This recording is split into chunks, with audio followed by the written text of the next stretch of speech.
Michigan Conservative Roundtable. I have Mac to my right and TJ to my left. What I want to talk to you about today are the signs that the Democrats are pushing for communism in this country. We're seeing all sorts of signs, but a lot of times, unless you sit and say them out loud, you don't realize that's what they're doing.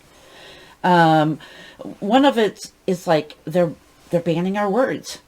Yes. Left and right. That is a sign of communism. They're erasing our history. That also is what the communist countries have done. Right. They erased the history of the countries. They now want to go after our guns, and it's real plain. Biden is really pushing for gun control. Right. That was one of his campaign promises. Yes. And so, all of these are signs that our country is becoming more and more communist on a daily basis almost now. Some of the things there's some bills that are out. H.R. 1 in the House. It destroys our voting integrity. Mm-hmm. It goes after our voting. Part of that bill says that registering children to vote is okay at the age of 16. Well, if you can't outvote someone, you just got to add more voters. Right. Allowing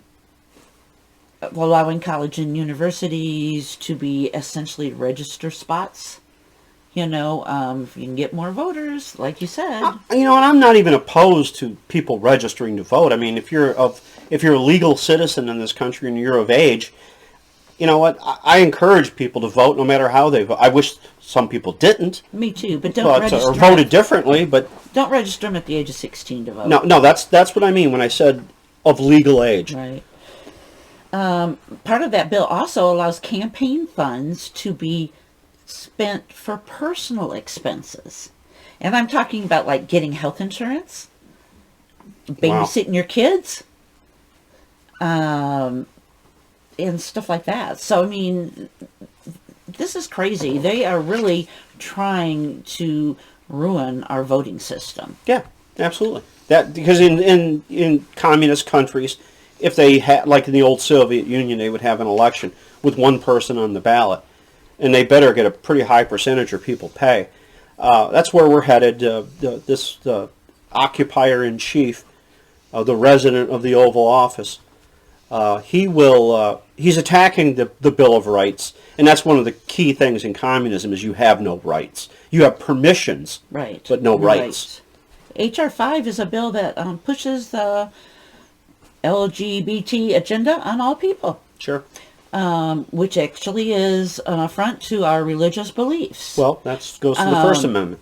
Right. It destroys the bathroom privacy that people have. Oh, you'll get used to it. No, I won't. I see a man in my bathroom, I'm going to be screaming. Yeah. So if you hear a woman screaming, you'll know it's me.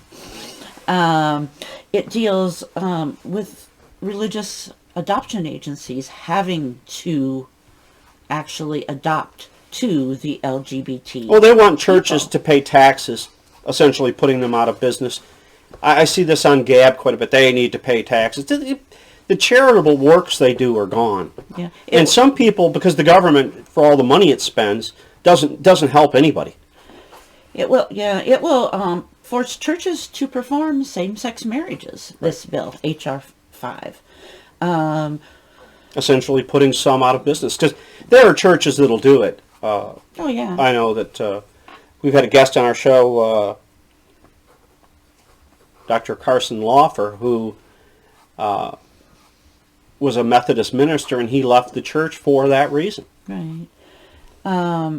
Property owners are going to be forced to rent to the LGBT community people. With no choice. Forcing a property owner to do anything goes to the very heart of communism, in which there's no private property. Right. Right. And that extends to the point where if you want to rent a room out and one of them applies, you can't turn them down. You don't have a right to have the type people you want in your home. And I got mixed feelings about that, but and there's kind of a fine line when we start talking communism, socialism, fascism, and I remember one I heard Dr. Thomas Sowell once basically talk about some of the differences where in that even if you did have ownership, private ownership, the ownership hinged on you doing as the government dictated, or you did not have ownership. So, I mean, it's to the point. Do you really own it if you can't do as you see fit? I tell you that's the case now. If I don't pay my property taxes, the house we're in right now. Well, and that is one of the hits on private property tax. Which isn't paid for because it's a new house. But if it were, let's say tomorrow I got a whole bunch of money and I was able to just go pay this house off. If I don't pay my property taxes, the government can take it, essentially repossess it, something they don't own. Right. So, and the other thing is that this H.R. 5 says is that, say a church group takes a group of kids out camping. Did you know that they can't segregate them between boy and girl? Yeah. I mean, this law is ridiculous. And these are the things that they're sneaking into us under the table while they're making bigger issues of other things. I kind of wonder if, because you hear about the demasculinization of men. But I almost wonder if it isn't a 1-2 punch of demasculization of men and defeminization of the women. Oh, right. Sure. Because there's like a melding of one sex. You know, the girls shouldn't be girls, and the boys, well, they can't be boys. It's just and to propose the idea that they get to choose what they are is just more hysteria. You talk about gobbledygook. It's like, well, if he says if a little boy wants to be a little girl, let him be a little girl. But then at the same time, they're telling little girls not to act like little girls. So I wish they'd make their mind up. Am I wrong? No. And the last thing that's importance of that bill is that the transgenders will be allowed in women's shelters. Shelters women shelter in because of abuse and stuff. Right. Transgenders will be in that. What's going to stop a man from saying he's a transgender and going into that? I don't know that anything does it. Because as long as they say they're transgenders, because it's supposed to be so. It's how they feel. There is no such. No one changes their gender. It's a mental illness, and I know this is going to offend some people, but so be it. That's just the truth. They're mentally ill. Yeah. And the last bill I wanted to talk about is H.R. 8, and that's a bipartisan background checks. It actually has passed the House now. And there were 8 Republicans, that voted for this law. Did they say detail what the background check was for? Essentially, they're creating a registry so that when they do come after the guns, the buyback programs, all right. Guess what? They'll have a registry of everyone that owns a gun. They can't buy back what they didn't sell from me.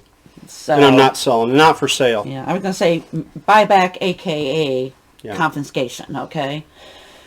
Interestingly enough, Fred Upton, our Republican from Michigan, guess what? He was a co-sponsor on this. Well, that doesn't. He's a fraud. He's a rhino that we hope to see primaried out next year. Oh, and we're going to have to work to primary him out. Well, that's all I have. Okay. All right. We'll call that a wrap then? Yep, I do. So, be safe. Watch your 6. And don't tread on me. Bye-bye.